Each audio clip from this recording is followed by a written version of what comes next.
Well, I don't I mean, I'm here to talk about whatever it is that you'd like to talk about, man. I know you mentioned an interview. I know we talked about doing a debate, but I'm not super prepared to debate right now. I Oh mean, no, no worries. Yeah. but No, today's yeah, plan is just kind of interview thing. I have a bunch of questions prepared and we'll see how many we get through.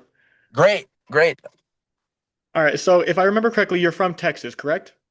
Originally, yeah, What Houston. caused you to move to New Mexico? Honestly, I think New Mexico, I'd been visiting here since I was like 13 or 14. And I just kind of knew that I'd be back. I really enjoyed the landscape. I enjoyed the people. I enjoyed the history and the diversity. And so there's no place in the US like New Mexico. And I think that by living here, I mean, you have to recognize that it really is a privilege to live here. This is an amazing place with amazing people and amazing landscapes. And so, yeah, I knew once I came here the first time that like I kind of wanted to build a life out here. Fair, fair. So I remember back in college, you spending weekends traveling to different parts of the state and different counties. What drove you to want to do that and explore the state, and which part was your favorite? Well, I mean, with me wanting to like get into politics, I think that it's super important to like get out of your bubble, right? And I think in college, like that was the first time I'd really ever been on my own. Mhm. I had a car and I had freedom. The only thing I didn't have was money. And I also had time, and I figured, I'll never be this free again. So I may as well just get out on the road and see the state that I love so much. And I mean, it took me 2.5 years because of COVID, but I visited every county in the state. Nice. And I would say my favorite. I mean, I really loved where we were Mhm. in Portales and Roosevelt County, but I mean, Taos is amazing, Santa Fe is amazing, Gallup, that area, Cibola County, really, really beautiful parts of our state with really interesting people. So, Definitely, definitely. but yeah, I would say like the Taos, Santa Fe area. I mean, because that's where I ended up moving. So Fair, fair. So what sparked your interest in politics to begin with? I think that I've kind of always been interested in politics. I mean, my first real introduction to politics was like 2008 and the Obama election.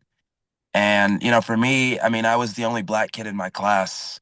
I was living in Dallas at the time.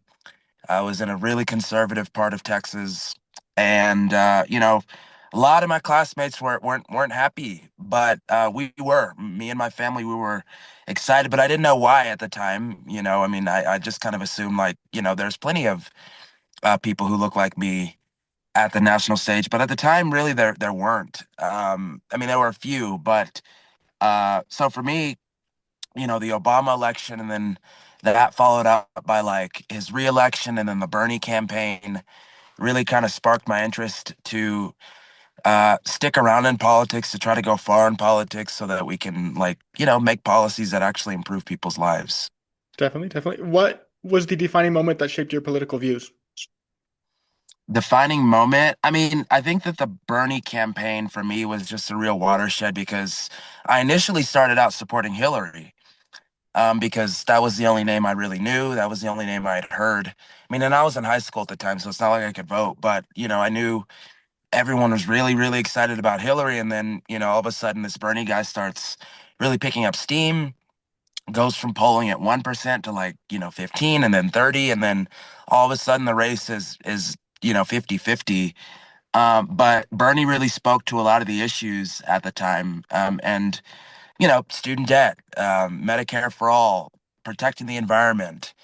These are all things that that I believe in. And so, when we finally had a candidate at the national stage who meant it, not just said it, but who meant it, for me, that was like, okay, this is what I'm about. Okay. So since I've known you, you've always been very well spoken and articulate. Have you always been that way, or did that come later in life? I mean, I used to be really shy. Okay. Growing up, I was very shy and timid and meek.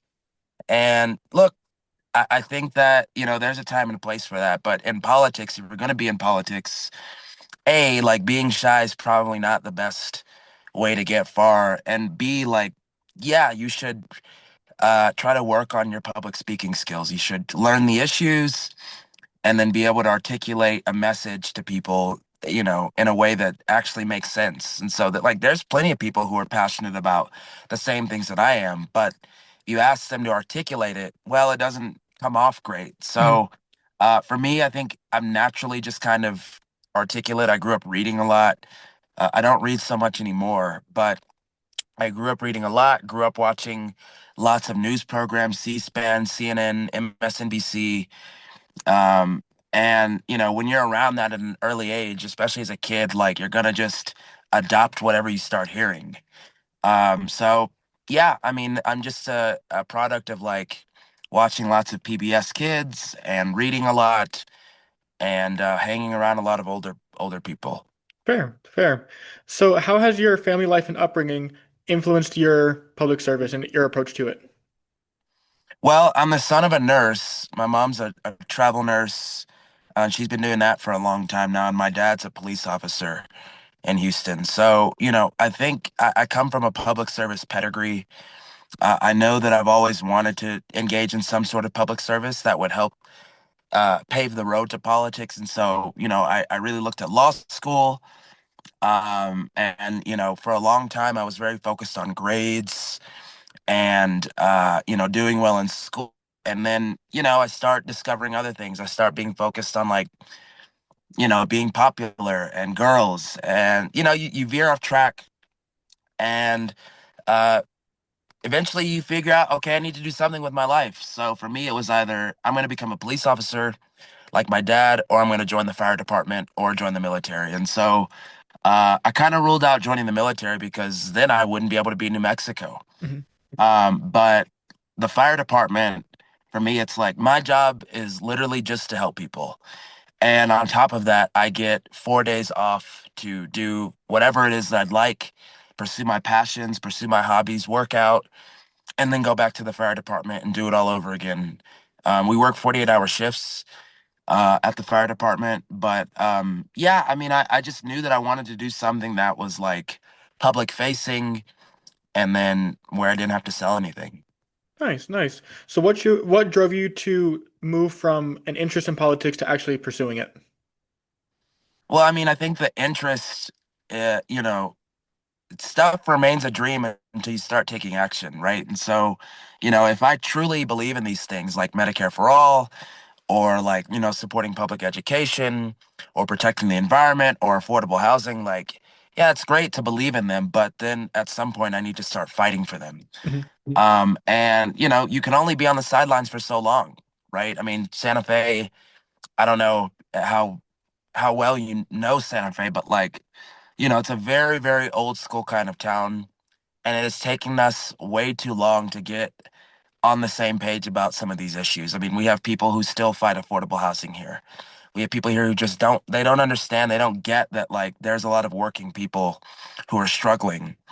Um, and so for me, it's like, great, we need a voice in the conversation that's like actually going through these things, that knows what real public safety looks like. My life is public safety. I'm a Mhm. firefighter for crying out loud. I know what the education system looks like. I know what our kids need because I'm a substitute teacher. So, at a certain point, you got to stop complaining and you got to get involved. And New Mexico is such a small state, and Santa Fe is such a small town that like it's fairly easy to get involved and then be able to make a difference. Nice, nice. So, who are some of your inspirations politically? Well, Bernie, I mentioned AOC is great. I really, really like New Mexico's governor, Michelle Lujan Grisham. Beto O'Rourke, I was still in Texas when he ran for Senate.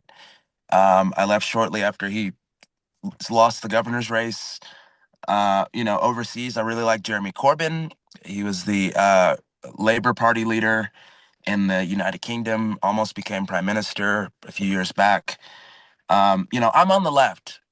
I'm a left winger, so I appreciate people who, are in politics who've dedicated themselves to like improving the lives of like average people. Mhm. They're not focused on like, these weird social issues. They're more just focused on like improving people's material conditions so that we can all live better. We're only here for a certain amount of time, so why can't it be good? Fair, fair. So what's a policy or idea that you used to champion, but now you see differently? Um, that's a good one. So I used to believe that public lands should be sold off because the federal government is incapable of managing public lands. But I really came to learn that not only do we benefit from them economically, but culturally we benefit from them. And in an era where we are trying to we're tripping over ourselves to develop and build and turn things into parking lots and strip malls, it's important that we preserve the land that we still have, because once it's gone forever. You can't you can have a field like a park, and then you could pave over it. You're never going to get that back to the condition that it existed in before you did all that stuff to it. So Hmm. public lands is super important here in this part of the country. And I'm glad that I was able to learn a little bit more about the topic so that way I change my mind about it. Understandable. So how do you respond to people who disagree with you or the things that you support? It depends on what the disagreement's about, right? Like Hmm. we can totally disagree about things like tax policy or education policy, right? But what we can't disagree about is basic human rights. So, for example, there's people who think that we shouldn't invest as much in public schools. We should, really promote people going to private schools, and that's fine. Like that's a real policy disagreement. But there's also people who think that being transgender should be a felony, right? I mean, in Texas, a few months ago, they were literally trying to pass a law that says being transgender should be a felony. That's not something we can't talk that out. Um, issues around immigration. You're never, ever, ever going to get me to agree that we should just be picking people up off the streets, that we should deport everybody, no matter who they are, what they did. That's not something we're going to be able to agree on. But we can disagree about things like, hey, how much should we fund the library this year? Or just things like that, things that are non-controversial. I think most people who are reasonable Hmm. can be reasonable about their disagreement. But when it comes to these really important issues, these issues around ethics and morality, we can't talk about it, or there's going to be yelling. It's just the way it is. Fair. So what is your method for deciding what issues or policies you support versus the ones you don't support? I think that you have to start from the perspective of okay, will this improve lives, right? So here in New Mexico, we have free school lunches for kids. Now, I don't have any kids of my own, but yeah, if you're a school kid and you go to school, you can't learn if you're hungry. So yeah, I'm perfectly okay with my tax dollars going to kids who, I mean, let's face it, this is New Mexico. Some of these kids, if they don't go to school, they don't eat otherwise. So yeah, I'm perfectly okay with my tax dollars going to something that doesn't benefit me directly. And that's why I'm on the left, because ultimately we're all in this together. So I look at things from the perspective of will this improve lives? And whether or not it benefits me personally is totally irrelevant. Does it help people? Will it help people, have a more peaceful, comfortable existence? Okay, then I support it.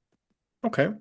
Other than election wins, what is your metric to tell if an individual is successful in their career of public service?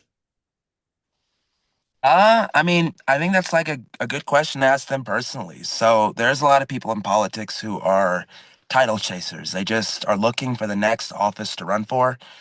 And what I always tell people is that, it doesn't matter what office I'm in, as long as I'm laser focused on improving lives. If I can say at the end of my 2-year term or 4-year term that look, we did some really good work, I would call that a success. There's some people, they measure success in how high of office they're able to obtain.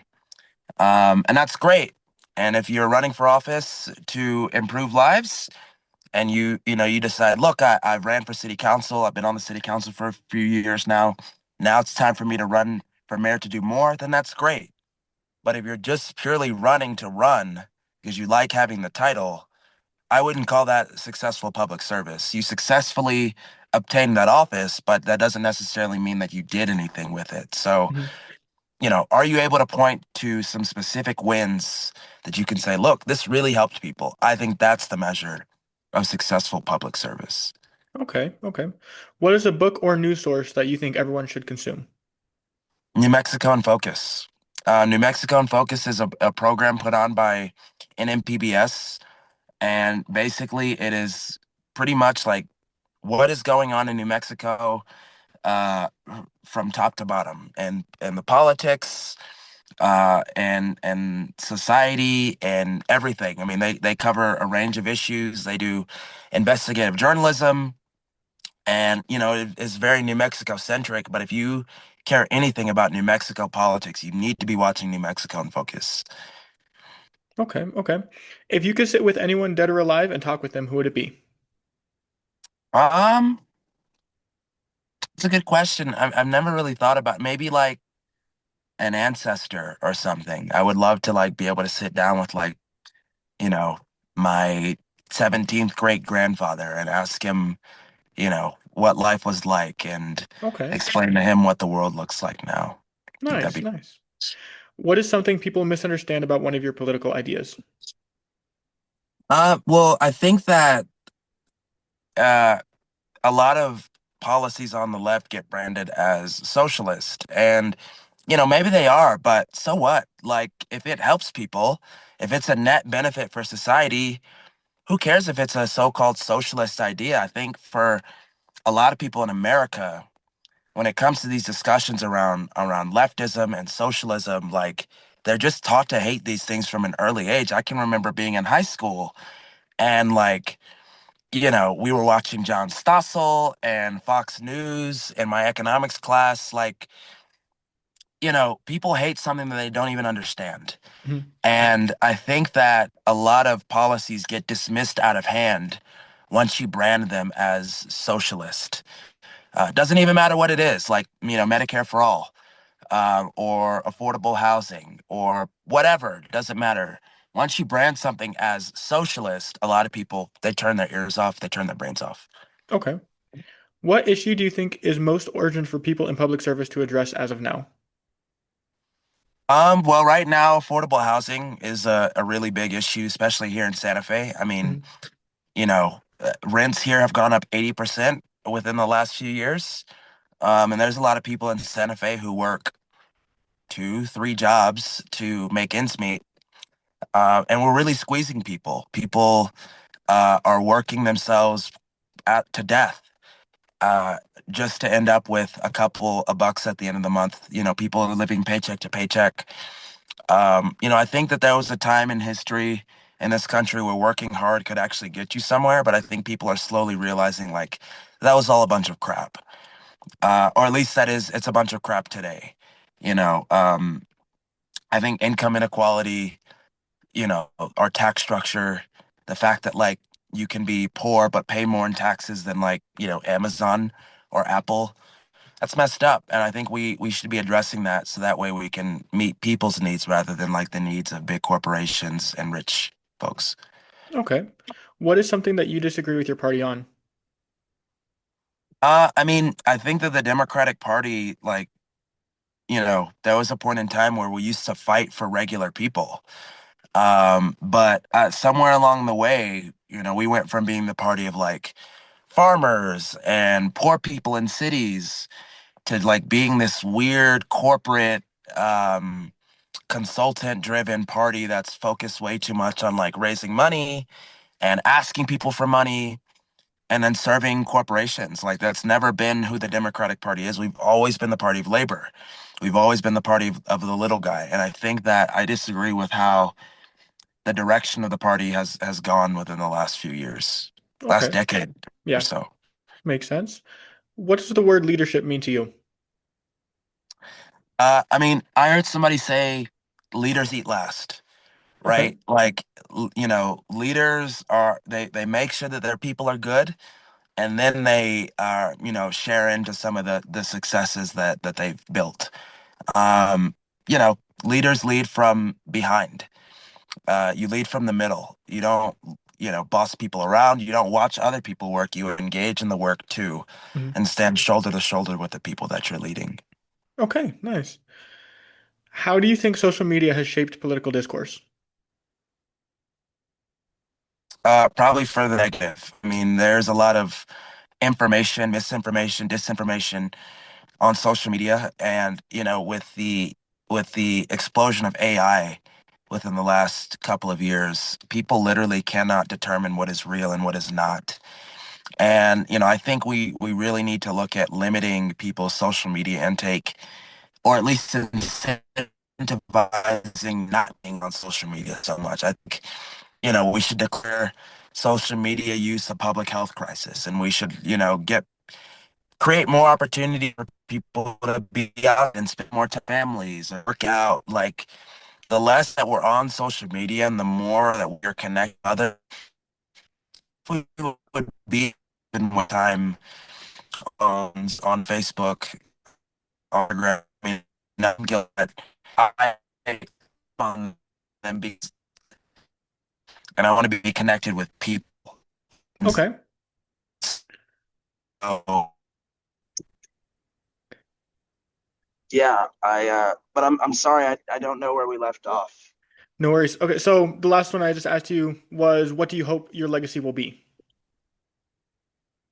Oh, well, I mean, I hope it is a legacy of like actually improving people's lives. I mean, and I've said that so much over the course of this conversation, but like I really think that that's what politics is supposed to be about. It's like, it's not about the titles, it's not about, attaining higher office. It's literally about like being able to look back on your time here on earth. And I think like this goes for everybody. Like your time here on earth and in your community should be spent like trying to make life better. It's not just about you. We are all, tied together collectively. If Mhm. we, if I get mine, but nobody else gets to succeed, then that's not right. That's not fair. It's not what life is supposed to be about. Like, we live in a society. I know that that was a meme for a long time, but like, we live in a society. We live together and we're nothing without each other. We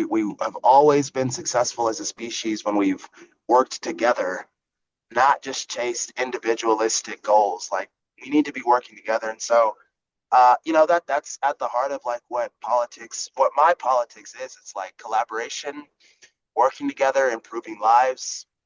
So I think, if I was able to say that would be what I would want my legacy to be is like, look, Cameron spent his time trying to help. He's had a lifetime of service and he got into politics to, help more people. Understandable. What advice would you give to someone considering public service? Stay focused on, the mission, which is like helping people, right? So, um, for me, yeah, there is a little bit of celebrity involved in politics, but ultimately, no one's really going to remember you in 100 years, right? Mhm. There was a quote by Pericles who said that, like, in so many words, like, legacy is not statues and monuments, it's the change that you wove into people's lives. So, if being remembered is something that you care about, then it's probably best that you do something that helped a bunch of people, right? Mhm. Maybe you passed a law that, you know, really, really just helped like hundreds of thousands of people. Then you'll be remembered. Okay. If it was just about you and okay, I was on the city council, then I ran for Senate, nobody will remember you. Like, how many senators can you name that aren't active? Not a lot of people can. So Mhm. it's about the laws that you pass, the change that you bring. And Okay. I would just urge them to remember that. All right.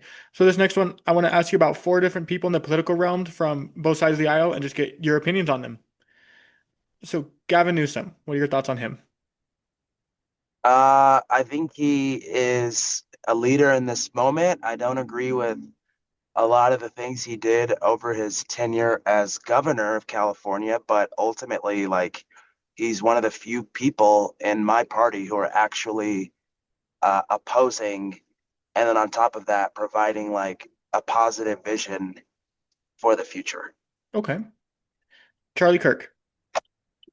Um, didn't agree with anything he had to say, but I don't think that he should have died. I think he was racist and not a good person, but I don't believe in killing people, for their um, political beliefs. Okay. Tim Walz.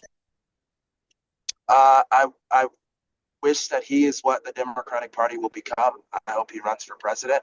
Um, I don't know that he will, but I think, like, when you look at his tenure as governor of Minnesota, like, he has passed so many laws that we should do at the national level: free school lunches, paid family leave.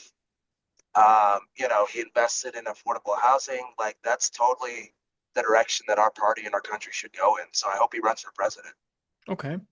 Ben Shapiro. Uh, no longer relevant. I mean, I think that, like, uh, Ben Shapiro had his 15 minutes of fame. It was very, endearing to watch somebody talk really fast and be robotic in the way that they argue. But ultimately, like, I think his time has passed, and don't agree with pretty much anything that he says either. But um, I wish him well, and I hope him and his family are good. I hope his health is good, but I don't agree with anything he has to say. Okay.